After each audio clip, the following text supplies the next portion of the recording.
Yanawa ka ba? Ano? Hindi. Paano linawan? Tuyo.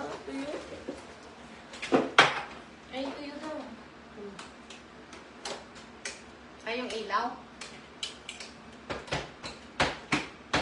Wala yan. Akin yan. Ay, yung dapat Grabe dito. siya. Buti naman gusto ko rin to ah. Ay, dalawa pala yan. Kinuha niya yung nasa kamay ko. Laging ganito itong dalawa. Kaya ko isa lang yan eh. Ayan. Breakfast tayo, guys! Asan sila? Good morning! Suyo. Andito ulit kami. Init. Kain tayo ng tuyo at itlog.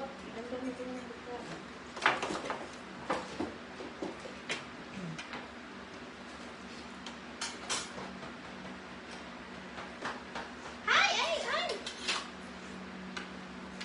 Ganun. Para sa hangover.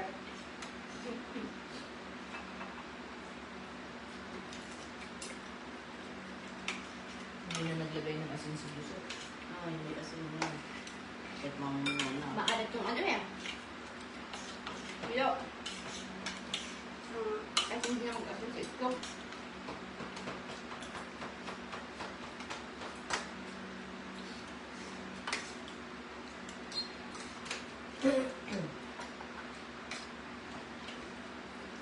Sabi mo, sa pinakot kayo. Uwi na sila eh. Uy, ikaw? Alam, dalawa lang kami magpakbit ni Jose. Uy! Uy, oh. Uy! Pero naman siya bumalik, di ba? Kaya nga. Gabi kami sa pinakbet. Sabi niya kagabi pa yan, nagre-reklamo, uwi siya. Hindi yan. Uuwi yan si Nashi.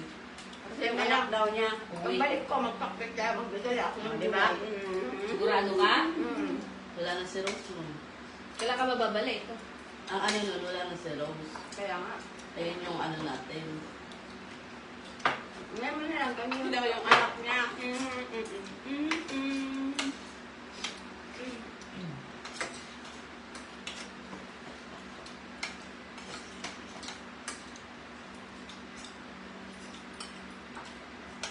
Doon na lang kayo sa ilaw magpakbit. Masarap pa. Wala nga si Nash. Ay, wala na nga si ano.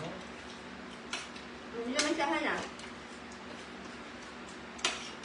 Pagdating nga hana, lagyan ko ng chicharon. Sawa ka doon. Pupunta nga sila ng Boracay. Titira na sila sa Boracay.